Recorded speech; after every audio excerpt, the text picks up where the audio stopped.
Do you want to know how to turn your map from this to this in just 16 years? Stick around and we will go step by step on how to get it done. To help us out, we will be playing as the king in Prussia, Frederick the Great, or Friedrich der Große.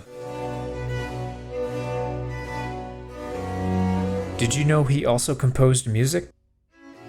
I always find it best to start with the end in mind and work our way backwards. Beginning with the character build, we start with Empire culture for two reasons. There are more Empire fiefs on the map than any culture, and if the owner of the fief is the same culture as its people, then they avoid the -3 loyalty hit. This can help avoid rebellions, but even more importantly, it allows the fief to operate at a higher efficiency. The second reason is the reduced garrison cost from the culture bonuses. We will own many fiefs, and having a cheaper garrison will help. Rather than going for exact picks for the character setup, it's more useful to look at what the endgame Frederick will look like and then pick options that fit within those guidelines. For this playthrough, we started with a sandbox game so that we can choose 50 years old, turn death off, and allow us to pick up extra attribute and focus points without worrying about dying from old age early on. Let's keep things simple. We will max out one attribute and skill at a time rather than an exact build order. For attributes, we put up to 8 points into endurance, 1 into cunning, and the rest into social up to 10, in that order. Anything after that can go wherever you please. For focus points, this is an easy order to follow. Charm, bow, riding, smithing, two-handed, scouting, leadership, athletics, and the rest can go wherever. I also like to put 1 point in a crossbow at some point to get the reload perk, which works for bow reload speed as well. By following this build, we can achieve a party size of nearly 500 for our main and 250 for each companion-led party. That means our personal army could field upwards of 1,500 troops without calling other nobles. It's incredible. And by having a good Stuart companion, our wages were reduced from 6,000 per day to less than 3,000, which really adds up over time. There are a ton of perks to go through, and it would take forever to cover all of them, so I'll display all the picks for each skill so you can see them, but I'm only going to talk about the most important ones and explain why they are picked. Starting with two-handed perks. 25 Woodchopper is important to break shields during sieges. 50 on the edge for swing speed stacking. 100 Shieldbreaker to pair with level 25 perk. For level 175, I went with Hope for the +5 party size, but Terror would have been a better pick since we get lots of two-handed kills and damaging morale helps. 200 Thick Hides for +5 hit points for both our main character and our troops is huge, as more HP means less losses. 225 Vandal gives armor reduction for all attacks, not just melee, which also helps our bow.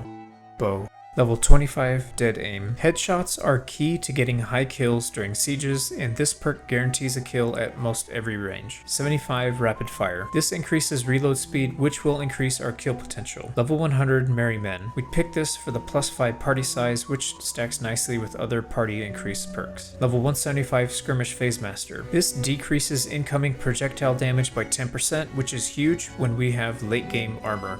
Riding. Level 75 Nomadic Traditions increases campaign map movement speed. Level 100 Sweeping Winds also increases campaign movement speed, but also our mount's top speed. Level 175 Riding Horde is key to getting trade 125 fast by having infinite storage space after buying lots of pack animals and trading everything a town has for sale. Level 225 Mounted Patrols pairs with the Scouting perk, which will allow us to keep prisoners forever.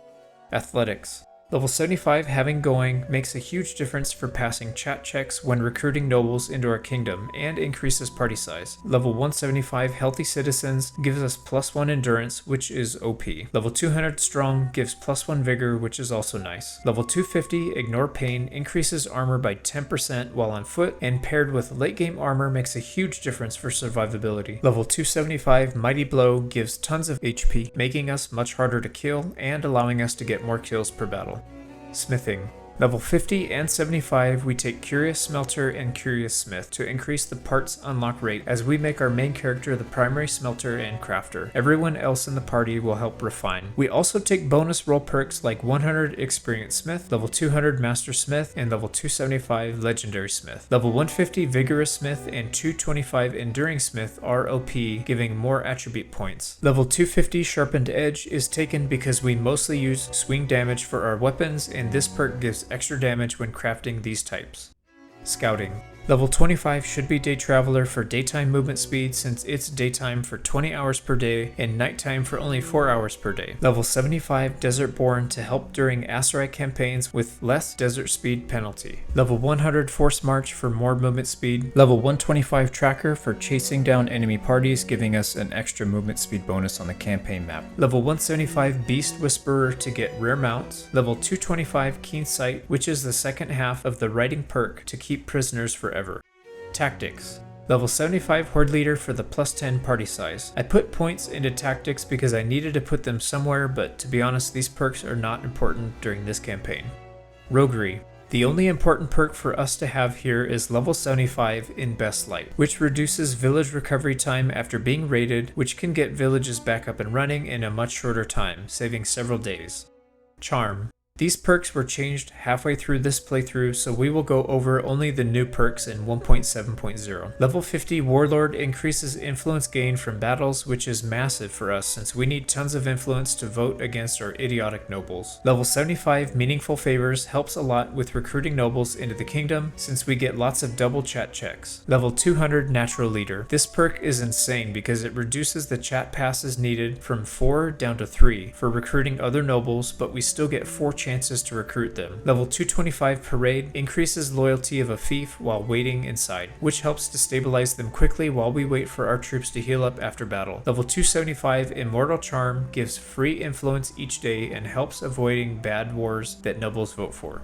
Leadership. Level 25 Combat Tips is taken specifically for the increased recruitment level of the same culture, which helps replenish losses at a significantly greater rate. Level 50 Stout Defender specifically for the increased prisoner recruitment for higher tier troops because we only want to recruit tier 5 and tier 6 units. Level 100 Loyalty and Honor to help keep our units in battle as our army was almost exclusively tier 5 and tier 6, and also the plus 30% prisoner conversion rate. Level 125 Presence pairs well with the Charm perk to help stabilize towns while we heal our troops. Level 175 Uplifting Spirits for the plus 10 party size. Level 200 Lead by Example for the increased recruitment rate of melee troops. Level 225 Trusted Commander for the increased prisoner rate for ranged troops. Level 250 Talent Magnet for the extra party, allowing us to field 4 companion parties, which is essentially an extra 250 troops for our mid-game army. Level 275 Ultimate Leader to help increase party size for our party as well as our companion parties.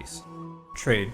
We literally only care about 125 Artisan Community here, allowing us to farm renown very quickly and reach Clan Tier 4 and above within a few years from the start.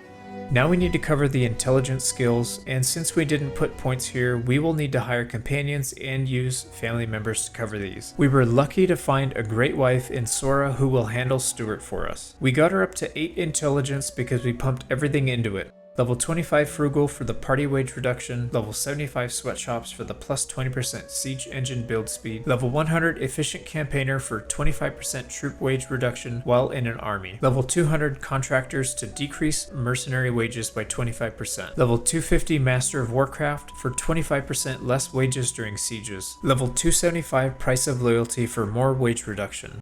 Medicine. 150 Pristine Streets for the plus 20% healing while in a town since we wait often to stabilize towns and healing wounded troops. The perks in medicine aren't amazing, but the skill itself was key as higher medicine allowed us to convert deaths into wounded troops, which meant less time recruiting after battles.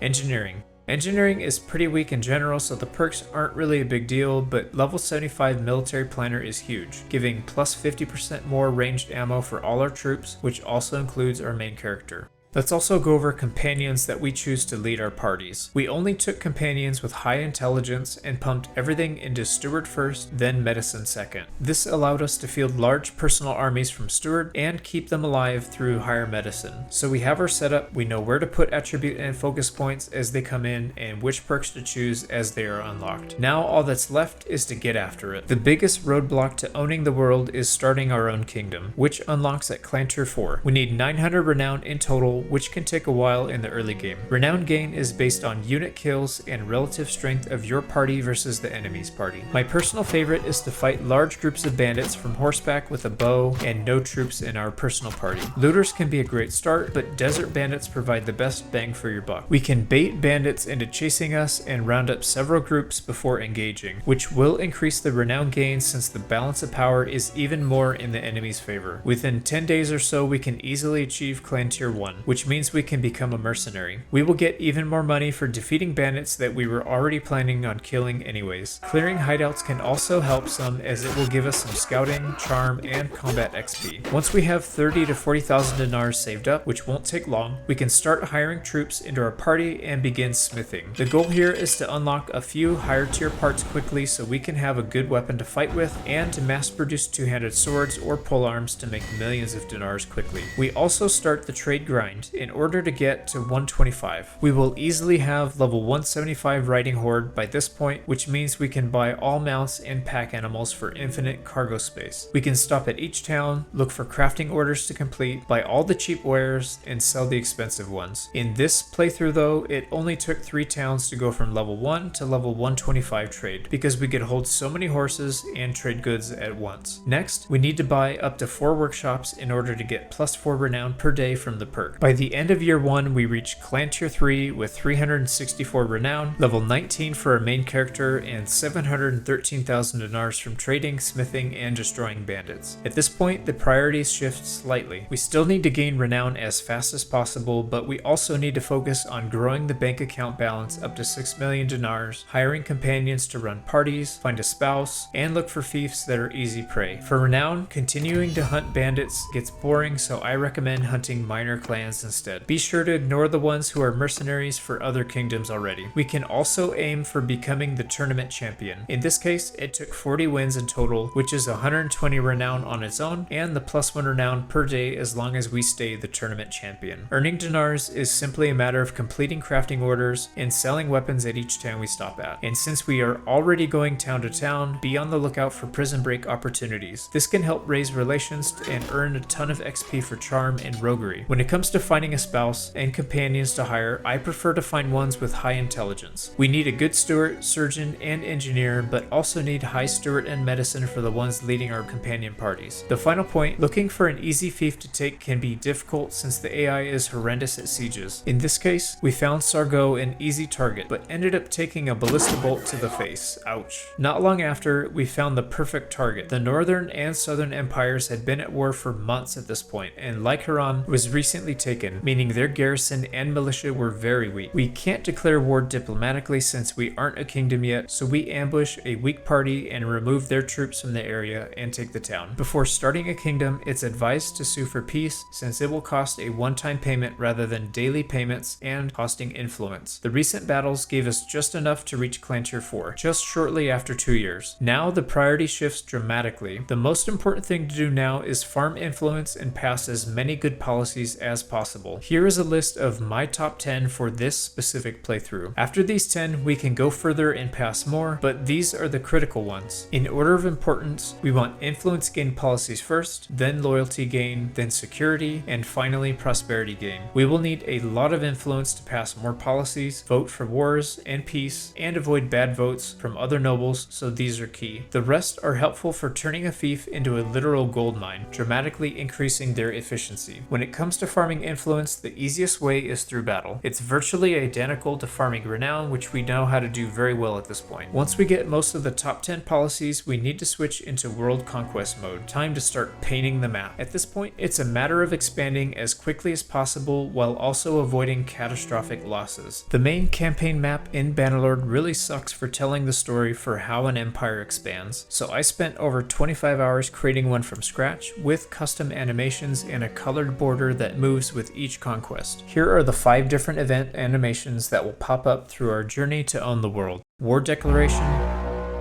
peace declaration, sieging a fief, defending a fief, recruiting or promoting a new clan.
It took just over 16 years to complete this world conquest, but I can say with certainty that there's plenty of room for improvements. Let's go over these so we can improve our next attempt.